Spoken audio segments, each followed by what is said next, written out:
What's up, guys? This is Matt Walton with Avoda Talk, or at the real Matt Walton, depending on how you found me. And man, welcome back. I am super excited about today. I will introduce this man next to me here in a minute. But man, this last week has been incredible. We've had a lot of growth within the business, so praise God for that. We are 2 pools ahead of where we were at all of last year, and we're on track to be 150% growth this year, and actually over 300% growth across all the divisions. And so it's just awesome to watch God move in big ways. Woke up early this morning, went on a run, really dialing in my macros and my eating, my sleep, every little bitty detail. And it's awesome because my mind is so clear right now.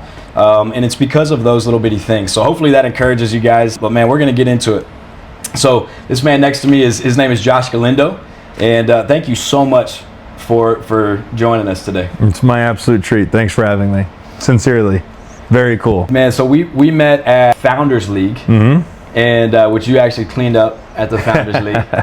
And we're here today, gave them a tour this morning. I've got, just wait till after to open this. I wanted to give this to you, just something that I wrote. Very cool. I got a coffee from you that was custom built to my liking, and a card. Great touch. Cool. Very classy, man. Thank you. I will. You got it, man. You got it. Let me see if I can find it really quick, because I want to read this and introduce you in this way. One of the posts that I saw from Josh that I really loved was blank your excuses. And so Dad left. This is describing some things about Josh. Dad left at 1 year old. Mom never remarried. Raised by a single mother. Shot left eye out in 6th grade. 4 eye surgeries. Essentially dropped out of 6th grade. Pushed into 8th grade. Expelled multiple times. Lived in Mexico lockdown facility for 16 months. Returned home. Dropped out of high school. No college degree. Survived 2008 Great Recession. But the best one to me was a comment from somebody else that said, you didn't mention that you stuck by your wife's side whenever she was battling cancer. Dude, that hit me. Yeah. That's incredible. So anyways, that's the man right here. I forgot to put that on the list. Yeah, no, that was, that sums up a lot of it. Those are the big ticket items. There's been a lot of granular struggle in between all of that, but it's made me who I am, and I'm super grateful for everything on that, and I wouldn't change anything about it. But yeah, my wife did. And so the pandemic had hit. I'm in real estate, obviously. And I had about 30 rental properties, all paid for. I was like, man, I think I made it. I'm not gonna stop working, but like that was that moment where I was like, I've met the financially free space. And pandemic hits. And it was right when I went on my own with my flipping business. So I was all self-funded. And I'm blowing through construction, so tons of demo. I couldn't rent these houses if I wanted to because I had already demoed all of them. So I had to just push through to get them flipped. And I'm sitting in my backyard. My entire house is enjoying the pandemic vacation. And I'm in my backyard watching the news. And Steve Sisolak comes out. And I'm thinking, I'll be fine. I have all my rentals and they'll pay my bills and no issue. And he comes out, the governor at the time. And he goes, there's a rental payment moratorium or something. Tenants don't have to pay their landlords. I'm like, I almost slid out of my chair. Like, oh my gosh, how am I gonna get through this? That was my livelihood. And because I'm self-employed, I don't have the luxury of like tapping into unemployment or any of these other things that other government assistance. And this was all at the time. I ended up getting the PPP loan, but this was at that time. Anyway, long story short, I survived the pandemic. We get through it, it's fine. And I'm looking at Chris and I'm like, we're gonna come out of this thing like a rocket. And like 6 months into the coming out of the pandemic, she goes, I think I have a lump on my breast. And comes around, goes to the doctor. I'm not thinking anything of it with any sincerity, because health wasn't really an important item to me. It was very much taken advantage of, or take for granted. It's like, of course we're healthy. We're young. Of course we're healthy. Now, like my wife and I, it's like health is like always number one, and then it's any family, then it's wealth. Like money actually fell way down the totem pole after learning about how serious health is. Anyway, so she goes to the doctor. I'm thinking it's gonna be no big deal. She comes home, and we don't have service in my neighborhood, so I'm calling her. She's not answering. And I see her come around the corner, and she can't even talk. She just looks at me and she goes, and that was it. That was a heavy moment, dog. Like, how did you? Was there never any question? I got you. Or what was that like? And well, I mean, so the first thing is that you start having natural thoughts. And I've always been taught not to take my thoughts too seriously, because your brain can take you into spaces that are totally irrational and make no sense. And if you take every thought that you have seriously, then you can act on these crazy thoughts. But the fact that your brain's having them, it shouldn't be faulted. They're just thoughts. Mm-hmm. So with that said, at the time I had 4 little kids. And then I was just told my wife has cancer. And my understanding is that you die from cancer. So then you start like processing, like, what does the rest of my life look like? Mm-hmm. Like, what do my kids' lives look like? Do you remarry? Do you not remarry? But then my daughters need a mom. My son, my boys will have me. But so you start having like these really, and then it turns into like survival and win at all costs. And I'm a naturally competitive person that just desires to win. And so I after having processed all of those natural thoughts, which is why I brought them up, I just made a commitment that we were going to win no matter what. And I said, I'm going to create the most VIP cancer experience that you can have. And my wife did not have it easy. Like, there are women out there, which everybody's journey is their own, and I respect and honor each of their journeys. But like, some women will have 4 rounds of chemo and then surgery to remove the tumor. My wife had 16 rounds of chemo and 25 rounds of radiation. And then she had a double mastectomy. Then she had expanders. Then she had another surgery to reconstruct her breasts. So a double mastectomy is like rip them off. And so like, it was so for me, it was a brutal journey. For me, it was very important to create a VIP experience for her, and I feel that I did. I honored her. We started a nonprofit where we pay for women to receive cold capping, which is a technique that can be used to preserve their hair during chemo. Like guys like us, and even some guys, if they don't want to lose their hair, I can respect that too. But guys like us be like, whatever, I don't care about losing my hair. But like, for a woman, you have to think that's like a massive part of their identity, and it screams, I have a disease in my body, and this is the result of it. So on a visual level, it's tough to look in the mirror and see not health. So it was important for us to preserve her hair, because it was the only thing we can control in this whole thing. And that was a whole journey to that. I won't use up too much time speaking on it. But so that charity was born from that. It's called Galindo Gives. And it puts these females in a position to be able to preserve their hair, so that when they're done with chemo, they don't have to, because you got to think, like, hair grows slowly. So these women, it could take 2 years to get your hair back to here. It's like each phase, that goes of it growing. So I look back, and something I said was, if we're going to lose the one thing I believe that every human on the planet is entitled to, which is health, everything else, we are not entitled to anything, in my opinion. But we are given one thing the day we're born, and that's health. And when that card is taken away, I said to myself, we're not going to get through this journey and at the end of it just be given back something that I'm entitled to on day one. Now, it's up to us to abuse it or preserve it, but it was given to us by God, which was health. And so I said, I'm going to make this worthwhile. So I screamed. I told the whole world that this was what our family was going through. They all came out in groves to pray for us and send us good energy and health. And then my wife became like an advocate or a spokesperson for other females in the city. Like, if someone gets breast cancer, there's a good chance that my wife's name will be handed to them, and she'll be called to help them through that journey. Wow. So we look back at it now, and we're cancer free, and we're super healthy, and my wife's beautiful and happy, and my kids are all happy and healthy. We just told my kids last year. That was the other big thing. We didn't want to spook the crap out of them, because they don't understand that you can heal from cancer. So preserving her hair and making her look normal was important, because she didn't have the mental strength to know that her children knew that she had cancer and that she may not be able to survive it. So it was super important for us to not have the kids know. So now that she's healed and happy and everything, now the kids know. They know. Yeah. That's awesome. And my oldest was like, I kind of could tell there was something something up there, Mom. But they don't quite grasp it, but they will, and they'll understand how incredibly powerful and strong their mom was. Wow, that's awesome. Yeah. Thank you for sharing So that. yeah, there you go, dog.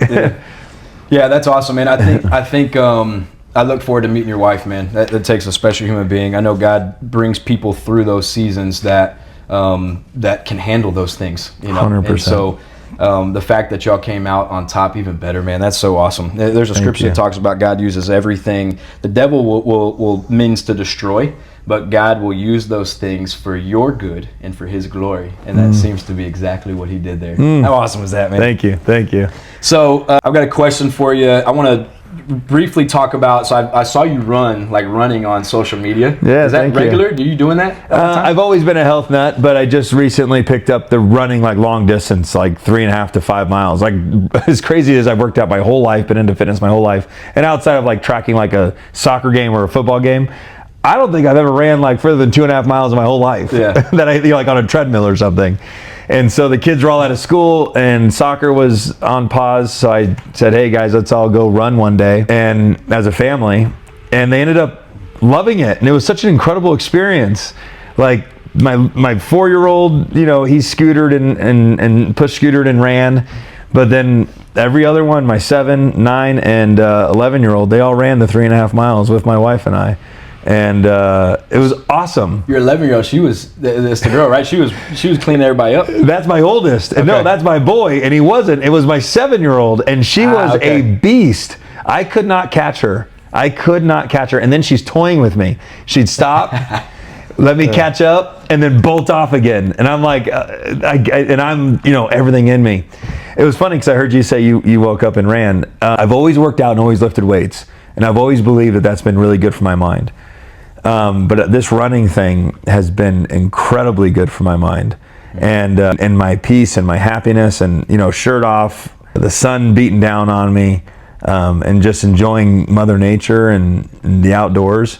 But I'm just curious, is that a part of you, the running thing? Yeah. Okay. 6 days a week. Dude, I'm when I say I'm new to this, I'm like 3 weeks into it. Yeah. And I will tell you, incredible. Yeah. I'm like so grateful I found it. Dude, you and me both, man. So I'm new into it as well. So I was 220, I'm 160 pounds right now. I was 220 pounds 8 months ago. Wow. So I got really big. So I lost a lot of weight when I first bought this business and came out here. Lost a ton of weight. Went from 220 to 165. But it wasn't how I quit smoking. And so that was the reason why. I changed a lot of things in my life at that point, and that was the reason why. Fast forward, I put all that weight back on. And then last October, right around that time, I started doing animal-based, which is I only eat meat, fruit, like cooking tallow, salt, raw dairy, eggs, that's it. Love it. And so I lost a ton of weight, but I was working on that discipline because I lacked it, because it was like health wasn't a priority to me. And so, but I started noticing I'm out of breath, I'm not present, I'm always thinking about those things, I'm always like, just in some type of lethargy. So when I started eating that way, I immediately had mind clarity, had more energy than I could explain, and I was fired up and motivated to do that. So I changed that. Still to this day, that's how I eat. I haven't cheated one time, haven't gone against that at all. And how long? One time, 8 months, almost 9 months. So when you said, just to get some clarity there, because I think that might be my next habit I'll adopt, is being, which I've always ate clean, but like really, really clean and intentional. But so you said just meat? So animal-based, yeah. Animal-based. Meat, fruit. So like meat, like I eat like a lot of hamburger meat, can eat some chicken, small fish, like shellfish, that kind of deal, because a lot of fish has high metals in it and has a lot of things in it that aren't good. And then I eat, eggs, raw dairy, so raw cheese you can buy at Costco or Sprouts. Raw dairy you can buy at places out here, even though it's illegal. And then it's crazy, raw dairy is illegal. It's insane, but there's places where you can go and get it. And then I cook in tallow and salt. And dude, I don't know what tallow is. What is tallow? It's just from a cow. Yeah, it's just from a cow. It replaces, because like olive oil and those different oils are not good when you heat them up. So at a certain temperature, they start to deplete their nutritional value and they turn into not being good. So cooking with olive oil, avocado oil is actually not good. And cooking with tallow, it doesn't have those same burn. What about cooking with butter? Well, as long as it's 100% grass fed, like that butter is good. Yeah, better than avocado and other oils, absolutely, at least, right? Okay. Yeah. And we cook with that sometimes. Okay. You know, but I'll eat like raw butter, or at least butter that is, you know, meets that standard. But 8-9 months, I forget the timeline there, but it's like October all the way through now. And then how I started was I've been against running. Like that's not anything that I do, but I started walking every morning to build that discipline. Yeah. And then I literally would run for 30 seconds, break for 30 seconds. Yeah. I repeated that 8 times. Now, and then I started running for time, like, okay, let me run for 20 minutes, you know, and now I started running for distance. Yeah. And I do a little bit over 2.5 miles every day, trying to get over 18 miles a week. I love the it. next step is 3.1 miles. That's next week I start that. Yeah. That's the thing. When you tell people to go run, it's not like I go out there and sprinted 3.5 miles with my kids, because this running thing on my social got a lot of attention. It was like I didn't sprint, force my kid. I didn't do anything crazy. It was like I ran until I was out of breath, and then I stopped and I walked. And when I felt good again, I ran again. It was just getting the 3.5 miles in. Now I can run the whole 3.5 miles. But yeah, so for me, I think what we both would love for the viewers to hear is just get out there and push your body in any way that you can. And when you're tired, you stop, you walk. And then when you're ready to run again, you run. And then before you know it, you'll be running the 1 whole mile. And then, you do it again. But yeah, you don't have to go out there and be an athlete, like a freaking marathon runner. Just get out there, move your body. I always one of the biggest changes for me was I'm not training for a marathon. I'm not training for any of that. Dude, I'm just doing this so that I can be present with my daughter. So that my daughter doesn't accept anything less, so that whenever she sees a bum, she's like, no. My dad, man, he raised that bar and held that standard so high. And for me, it starts with doing something hard, waking up early, doing all the things we're talking about. That is such a powerful statement. I heard it on social, and I don't generally repeat stuff from social. I like to create my own thoughts and articulate those. But this one was so good. It says that whoever these women bring home, they essentially brought home dad. Because you marry you marry your parents, and so I've thought about that ever since I heard that, and I'm like, whoever my daughter brings home, it's a reflection of how I raised her, what's comfortable for her. And so to your point, I want to be fit, I want to keep my word, I want to be disciplined, I want to be an elite human being, so that when she brings home somebody comparable to dad, I can be like, that's who you deserve. Amen. So with just these guys out there like, I hate my wife's or my daughter's boyfriend. She brought home you, dog. Yeah, I wonder why. Yep. So that kind of gets us into excellency. And, I view you, because I've observed, I kind of observed the way that you handled communication in different people at Founders League, the couple times that I would see you, and just from afar on social media. And I believe that what I know about you, you operate out of excellency. What does that mean to you? I heard you use the word a few times, and I outside of this conversation, giving me the tour of your facility. Excellency, to me, it's not the actual word that I use, but I totally get it. And when I hear that word, how I would define it and how it shows up in my life is everything is with intention. Nothing is by accident. Everything that I'm doing is intentional and to the best degree of my ability. And I'm a big believer in just beating who I was yesterday. So many people are out there competing against other people. And the drawback of competing against other people is that you're not playing in the same playing field. This other person could have inherited money. They could have met somebody that you didn't have the opportunity to meet. They could have gone to more schooling than you. They could have a gene in their body that gives them an extra 2 hours of energy in a day that you don't have. And the other worst thing, the worst part about competing with other people is that what happens when you beat the person you're competing against? You just stop? You know what I'm saying? So if I was competing against other people, the first year I made $80,000, I would have beat 99% of America. And then what, I'm a superhero? Well, then what about when I get to 100 or 120? Or when I'm, instead of being 220 pounds, I'm 215 pounds. Or, well, now I'm married, so I'm better than the other guy. It's like competing against other people caps your growth. So my big thing is excellence. Wake up and beat who I was yesterday. The best thing about that too, in my opinion, is that I'm still a human being. And I've had to learn all this. I've learned all this through life. Meaning, I'm not a superhero. I can't go forever. So when I'm just competing against me, if I need a break, the person I'm competing against is also taking a break. You know, these people that burn themselves out, that make irrational, poor decisions, it's rooted in, well, the other guy hasn't stopped running, so I have to keep running. Well, your legs are telling you that if you don't stop running, you're going to break them. Well, I can't stop because he's still running. And then you end up breaking your leg, and now you're out for 6 months. Versus if I'm just saying to myself, I just want to beat who I was yesterday, and my legs go, I need a break, well, then I give myself a break, and the person I'm competing with is also taking a break. So it's just be 1% better of who you are yesterday. Be intentional. And to me, that's essentially me living through excellence. Does that start with discipline? Does it start with routine? Like how do you, I guess, track that, manage that, and are you a very disciplined individual with your routines? I'm incredibly disciplined. You know, like I was embarrassed to be 20 plus minutes late today, but you know, I was up at 5:30 this morning, and I wake up, I cold plunge. Right out, I have a cold plunge outside on my balcony right next to my bed. That gets my body moving. I sit in the sun. I brush my teeth, take my supplements, get on clothes, go straight to the gym. Before the gym today, I went and checked on a house. So I'm at this house that I just built a pool in-ground pool, at 6:30 in the morning, walking this house. And then I go to the gym, then I worked out, and then I ran back home, got dressed, kissed my wife, kissed my kids, and then bolted over here. And so, but each of those things are disciplined. So every single morning I go to the gym. That's why I'm saying that this running thing was just new to my fitness routine. But every morning I go to the gym. And again, to my point about staying in routine, is just go. There's so many times I go to the gym, they got these chairs in this back VIP room that I'm a member to, which is only $350 a year. It's nothing, but it's a good spot to be. Anyway, they got these chairs. There's times I'll go into the gym and then I'll just sit in these chairs for 30 minutes.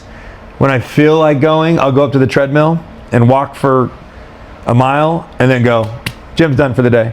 And then there's times that I come in and I do a full body lift session. But the point is that I go every day, so that I never stop the routine. You know, so to your point about routine and discipline, that's where some people are like, they're just extreme and then they do nothing, extreme and they do nothing. It's like, bro, I go to the gym every single day. And if I can't go to the gym that day, it's because I'm doing something with my family, soccer related, and then I'll go and I'll do some type of exercise with the kids through soccer. Yeah. But to me, I have to go to the gym. And not just because the byproduct of going to the gym is that I look like I work out.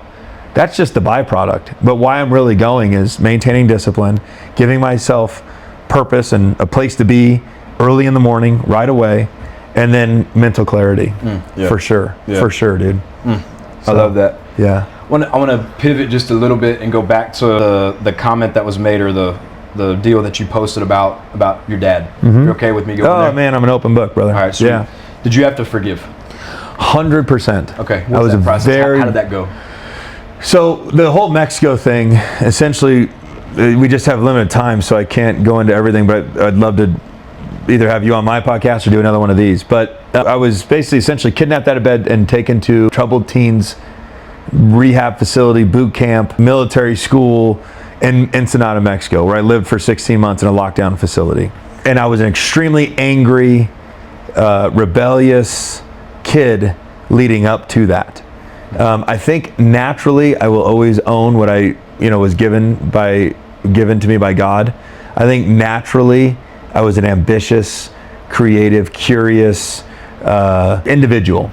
Okay, and I just didn't know how to harness that energy.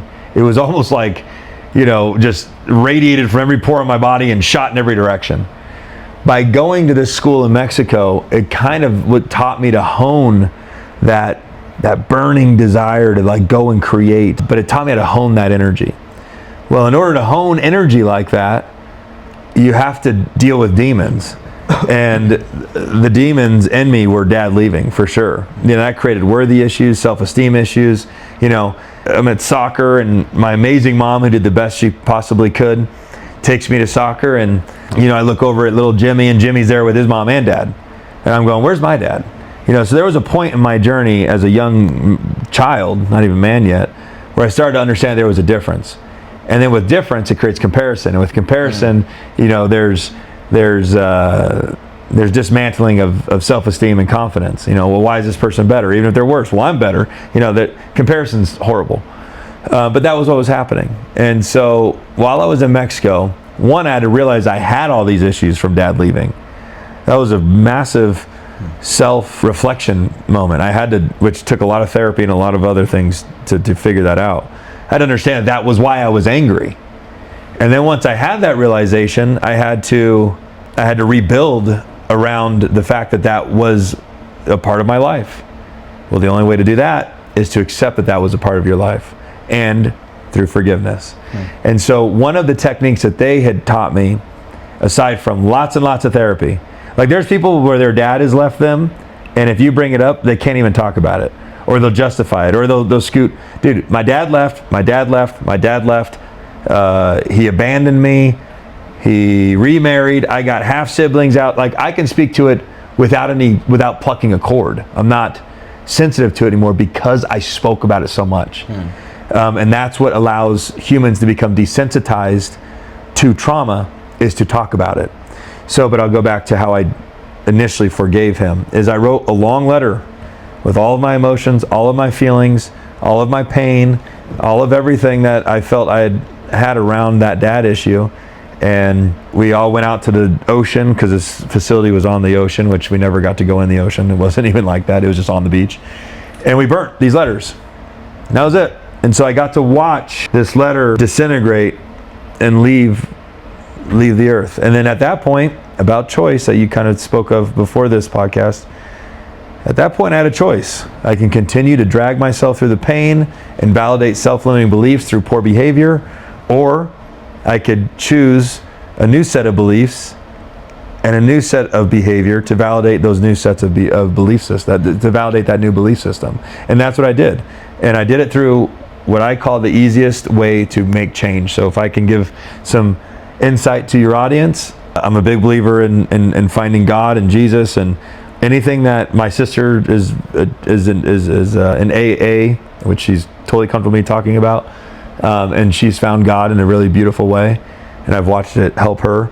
But so you could go that direction, and if you don't want to go that direction right out the gate, it's a very simple thing you can start with. It's called an I am statement. Any of the negative thoughts that you have about yourself, you just write them down. I am fat, I'm ugly, I'm stupid, I'm unliked, I'm not loved. Whatever it is, you got to be honest though. You got to write them all down.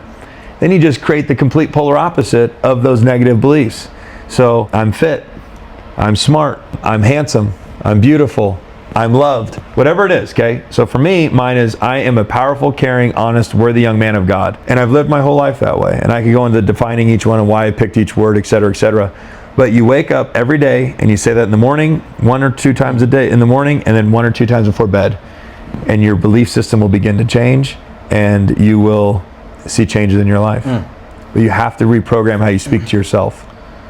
That makes me think. I'm going to look at this real quick. Sorry, that was long-winded. No, man, but that, dude, that right there, it goes perfectly with this. This is something that I've had to work through, but it's this process of, and I do this when I go out and evangelize and talk to people on the streets, or even talk to my guys. It's like, what are you afraid of? First we need to diagnose some of these fears, because a lot of whatever that is, and then there's got to be something that somebody has told you, or something that you have told yourself, maybe you hate about yourself, or whatever it is. Maybe somebody 100%. Said you were this or that, that you believed or subconsciously believed. Once you kind of define all of those, then it's like, okay, God, what do you say? What do you say about me? And it goes back to what we were talking about earlier. It's like God is speaking to us. And if we get still with the Lord, we'll hear from the Lord. And God's never like, yeah, I told you were going to do that. Yeah, you are a bad dad. He's like, no, man, let me show you how. Like, come on, man. I made you X, Y, and Z. I made you this incredible blah, blah, blah. It doesn't mean that we're perfect or anything. But so I go through. After I ask God, okay, well, what do you think about me? We have to receive what God says about us. This is where there's kind of like this identity exchange, goes exactly what you were talking about. And then what does that person do? you know? So it's this active relationship with God about, you know, God, I know you're speaking to me. What are you saying about me? Here's some things that I believe. How would you replace those things that I believe? And then asking God, what does that person do? Because for me, it was world changer. You're a world changer. You're a rescuer. Sure. Okay, now what does that person do tomorrow? What does that person do right now? And so it's just that active relationship with God that you just described, man, and I absolutely love it, you know. And it kind of goes in, I want to pivot more to some business stuff. I'd asked you, I don't remember where I asked you this question, but you had mentioned to me about legacy business. And what is the, I guess this is gonna be a long-winded question, but you made a post one day, I think it was a story, and it was on Monday morning, and you were showing your parking lot of all the people that were there on Monday morning. Yeah. That to me is so powerful, you know, because dude, it's like, yeah, dude, we're all about our people, man, you know, all about them. Yeah. So what does that mean to you? Like, why that pose? What is legacy? What is all that? Well, there's two things there I think that I'd have to unpack. Is one, the post, and you said people. The least amount of money I make of my sources of income is from Galindo Group Real Estate. It's the lowest money maker. It wouldn't make my car payments, but I do it because I love the people component. I love going into my office and seeing like-minded human beings overcoming challenge, collaborating together to overcome challenge, celebrating wins, just male bonding, encouraging the females, watching the females bond. You know, there's just so much human interaction that I love and I crave. And that is the working environment that is best for me to go and implement my other skill sets where I can make more money because of that fulfillment that I get from being around people. And it's a really rich, strong culture of really empowering each other to win, sharing our knowledge, not being restrictive with that, so that they can shorten the learning curve of the next individual receiving that information. Okay, so one, that's the first thing about people and Galindo Group Real Estate. I just love that component of my life. And it's not the most financially rewarding component of my life, but that's okay because it's a big part of it. Then there's, then you said, crap, what was it? What was the other part of that? Legacy. Okay, so I've been mentored by so many great men that two have passed, that I will remember the rest of my life. The rest of my life. I enjoy honoring those men, and I will always vocalize my gratitude for what they've done in my life. And so for me, I want to leave a legacy that people will remember. And what the people that mentored me don't even realize is that a lot of what I am articulating to my ecosystem and sphere of influence is the lessons that they taught me.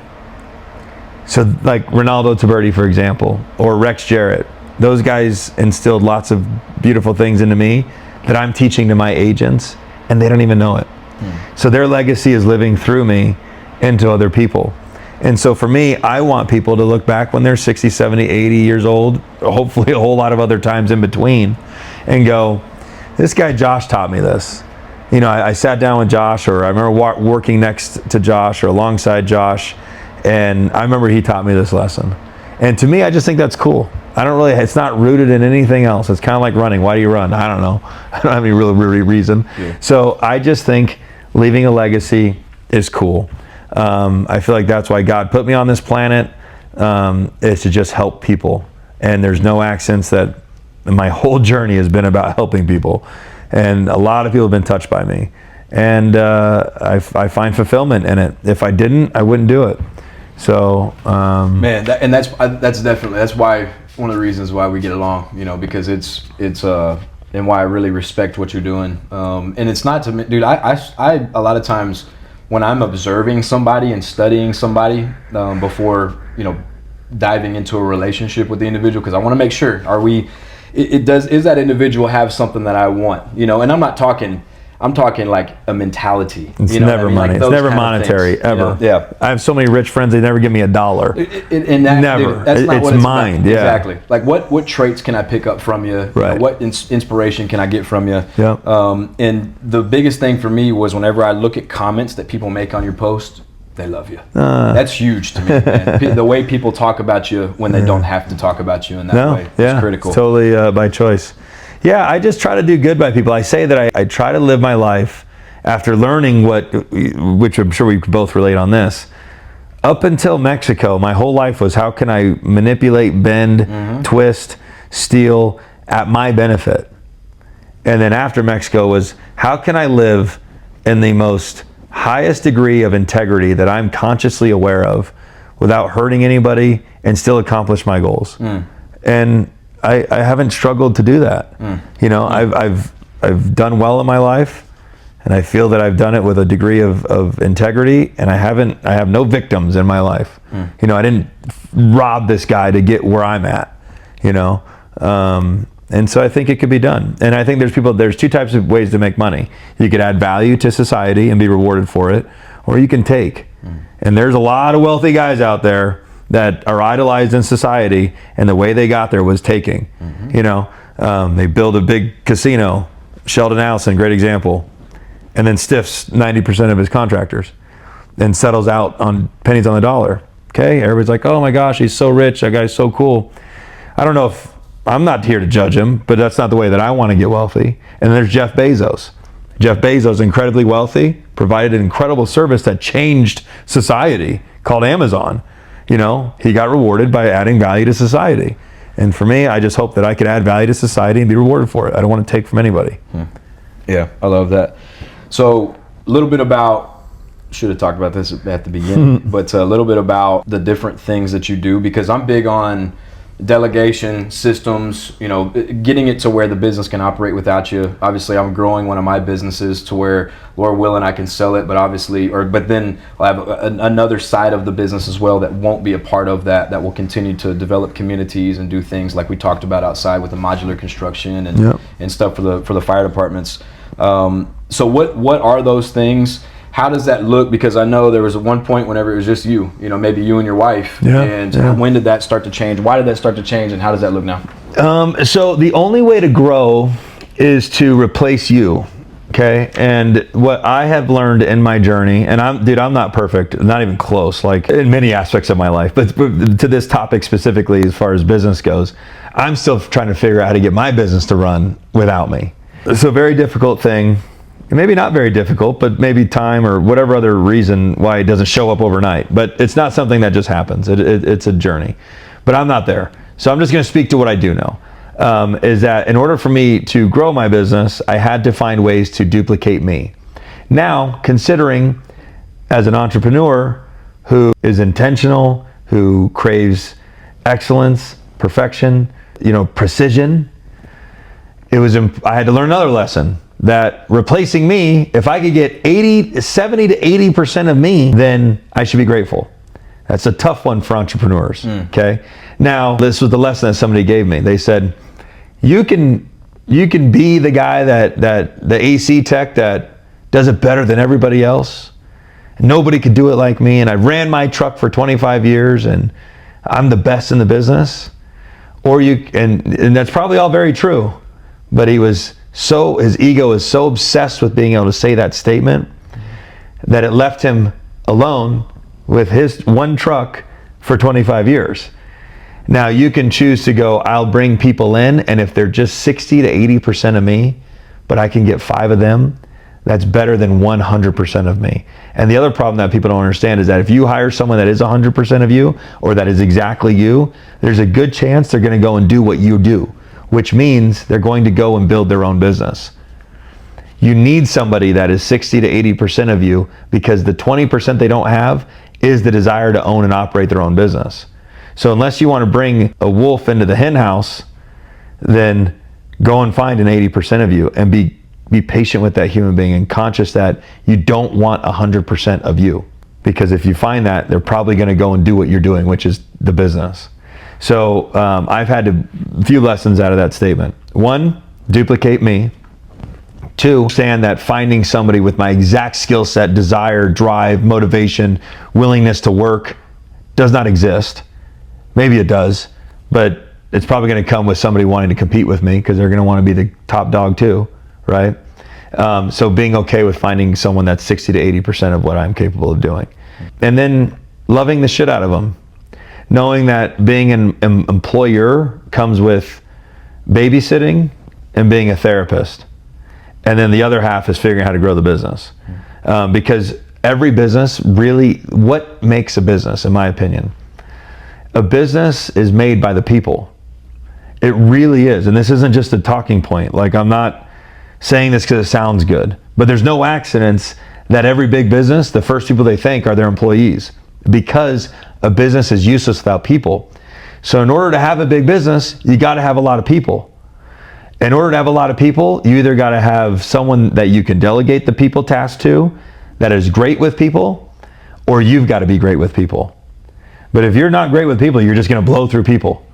So that is what I've learned when it comes to businesses, people, and managing people. Dude, that makes me think of two statements. So I always talk about people over profits. Kingdom impact over income is another way that I would define that same exact statement, because that's huge for me.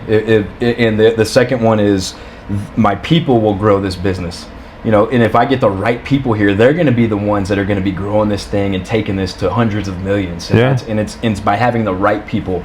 And I look at very similar to you. Like, I have, you know, hires that are top or bottom up hires that I have a perspective of, and I kind of have an approach for. Then my top down hires, I have a kind of a different approach for. But my thing is my top downs, they have to meet certain requirements. They have to be A players, and so I don't want to have anybody that's any less than that from top down. From the bottom up, if we align on our values, you know, we don't have to view life the same. You know, you don't have to believe in none of that. We just align on values. Yeah. And like I told you downstairs, sometimes I'll sing happy birthday, see how they interact with that. And if we mesh on that, and if you have a little bit of the skill, we'll teach you the skill. Yeah. You know. Yeah. But that's what we're looking for there, because I'm about the human development aspect, and I'll put in the work. I'll develop the curriculum and the programs, because part of what God's called me to do is we're going to be acquiring 1,000+ businesses over my lifetime. And a big part of that is I can't go take somebody else's operating system and apply it to mine. I've got to create my own operating systems that I can apply to all the other businesses and kind of match it to all the other businesses. And a big part of that is developing these humans and taking a C player and helping them become an A player. I mean, it sounds like that's your business model is improving people. Yes. And so I think that's commendable, and there's a need for it, and it's a great thing. There's something that I've learned, and I don't love to come from this space, but it's sometimes in business, the people that got you to where you are today are not necessarily the same people that are going to get you to where you want to go. Yep. And being loving, kind, generous people, maybe in your words, you know, living the vision God has laid out for you through my world is just being who I am. We want to hold on to people because we want to help them. We made a commitment to ourselves. We are going to improve this person's life. That is our mission. We are going to put them in a position to win and live in a more enhanced life, improve their quality of life, improve their thinking, their everything. But there's sometimes in life where those people just haven't accepted that they have this opportunity in front of them, and then they, by not accepting the opportunity, they by default chosen not to take advantage of it. And so I've had to find, because I've gone through a lot of people, and it's always like I wanted to help these people, and the ones that are still with me today along this journey, they're the ones that took the help, and their lives have substantially improved and changed. And then there were some people that I'm like, I had to stop the train, I had to ask them to come here, I had to open the door and say, hey brother, when you're ready to get on, we'll make a second lap, but you're not ready. Yeah. And then keep going. But that was a huge learning lesson for me. I left them on the train too long. I should have stopped the train sooner. And that was my heart that was speaking, not my brain. I just thought that maybe that was a conversation worth touching on. No, man, you nailed. I had a mentor of mine that kind of broke through that barrier for me. It's a couple of years ago. He had told me he was doing like $6 million at the time, and he was like, dude, my top salesperson, whenever he started to really take ownership over everything, talking about my mentor, he had to let him go because he didn't align on a bunch of things. And he was $1 million+ in revenue right there was what he was letting out of the door. Bro, that was I gotta get running. That was exactly what the people that I've had, the most influential, impactful people in my business, forget money, that I've had to let go. It was because we weren't morally aligned. Yeah. That's what people would ask, well, what happened with so-and-so? I'm like, we weren't morally aligned. Yeah. You know, I value family, health, and integrity. Yeah. If you're outside of those 3 values for me, we're probably not going to hang out for very long. Exactly. Yeah. Exactly. Man, I have an 11:30 that I'm going to be late to. Yeah, man. What else did you have on there we could touch on, Ro? We'll wrap it up. We'll have to. I'm really sorry. I'm sorry, dude. No, man. We that's all we scheduled for. It was 11:30. So you're good. I wanted to one more question. Hit me. And then I want to close with some prayer. I'll pray. Please, I'd love that. I love that, man. Okay. There's this guy Tony in my locker room. Anytime I'm not right, I walk and I go, Tony, hit me with a prayer. There you go. Grabs my shoulder. He doesn't even question nothing. He just goes. So I love it, man. I love it. That's awesome. What are you most excited about? What are you working on right now? What are you most excited about in the future? What am I most excited about? So, there's moments of excitement and joy, which are all rooted in temporary moments of happiness. Happiness to me is temporary. Where you get a deeper level of happiness, which I would call fulfillment, is through accomplishment and creating. Okay, happiness, I could give you $100. And you're like, I may be happy. And in 20 minutes, you still happy from the $100? You're gonna be like, nah, man, that wore off 20 minutes ago, or 10 minutes ago. Or you and I could have this really good conversation that we just had, and tonight, maybe even tomorrow, probably even next week, you could meet someone and go, hey, I sat down with Josh Galindo. Hey, I sat down with Matt Walton. And it was an incredible conversation. So that's fulfillment versus happiness. And so what I am trying to accomplish right now in my journey of what I'm most excited about is buying more time. So I understand that I have to work hard in my business to generate new, fresh revenue / money so that I could take that money and buy more rentals so that my rentals can generate more cash flow, which ultimately give me more money. Give me more money and then ultimately give me more time. So what excites me every day is that I'm just closer to getting my time back. And then here's a funny thing. I'm already at a point where I don't necessarily have to work, and I still choose to work. So I could have all the money in the world and I'm still going to wake up, but I just want to be able to have that choice, not be forced to. And so what am I excited about is I'm seeing all of the last 10, 15, 20 years of my journey starting to translate into more time. Like I'm sitting here with you, not moving tile at a flip or recruiting an agent or I have this luxury. And so I'm starting to see the fruits of that labor, and that excites me. Yeah. So getting my time back and getting to do exactly what I want to do with it. So have you read Buy Back Your Time yet? Have I bought it back? Have you read the book? No, my brother-in-law read it, and he spoke pieces of it to me. I haven't read it either. Yeah. But I think it's just something that comes natural to us, where we start looking to like for me, I cut my hair for 18 years myself. Yeah. And I just recently started going to a barber. Okay. That was to buy back that time right there, so I get more time with my daughter. But then it's the same thing. It's like whenever I'm looking to hire, I'm like, okay, who can I hire that will help me buy back more of my time? So. And then it's really, but people think when they hear that buy back time, they think I'm just going to sit on the beach with my extra time. Exactly. No, it's so I can go pursue the next big thing that I want to go pursue. And then I'm going to be maxed out with that thing. And then hopefully I'll find someone to manage that thing, which frees up time, allows me to go to the next thing. Like, because my wife's mom's like, well, what are you going to do with all your free time? I'm like, I'm going to go find ways to get rid of it. And then when I'm maxed out again, I'll find someone to replace those tasks that are taking the time. Well, then what are you going to do with that free time? I'm going to go find. That's what I think we are. I think we were put on this planet to create, to manufacture, to build, to consume, to. That's what I think. I mean, I always say that. If you don't believe that, take a human being, set them in the forest, and come and visit them in 6 months. You'll see a house, a solid source of water. They'll be dead or this. They'll have a house. They'll have a source of food, a source of water. They'll have a bed. And you just drop them in the forest. Like, you're telling me that humans aren't meant to create? Like, no, that's our purpose on the planet. Okay. All right. So I want to say this too. Please. So you I gave you a letter at the very beginning, and yesterday I always spend several hours preparing for these. And yesterday, I can tell, man, that was pretty well done. I've been on a lot of podcasts, and you did a good job preparing. Thank you. So I prayed. I'm like, God, what do you want to say to Josh? tomorrow. Please. So that's where the letter comes from. I'm not going to share that because that's between you and the Lord, man. Okay. But I wanted you to hear that's the heart behind that letter. It made me nervous to give it to you. It really did, because it's straight from the Lord. It ain't my words. Okay. And so it's love.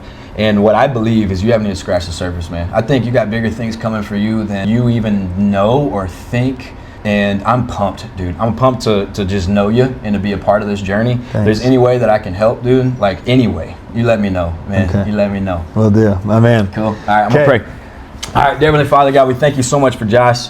And Lord, I thank you for his life, Lord, for waking him up this morning, God. I thank you for his wife and for what you did with his wife and healing her, Lord, and giving them that story, Lord. Just so incredible, man. And it just shows just the integrity, and it just shows who they are as human beings. And so that's awesome. I'm grateful that they're in my life. And Lord, I just pray that you reveal to me how I can serve them and come alongside them and help their business and help their whatever that looks like, God. But God, I speak abundance over their life and over their family. I speak freedom, Lord. God, I pray that you open both of our eyes and our hearts to hear from you and to act out of obedience to what it is that you called us to do. God, your word says that when we draw near to you, you draw near to us, Lord. So help us both do that. And Lord, help us when we hear from you, help us be able to decipher that voice and then act on it quickly, because it's in those times, God, that we have that we start to be exposed to a relationship with you, to where our life starts to be supernatural and bigger things starts to happen than we can ever imagine.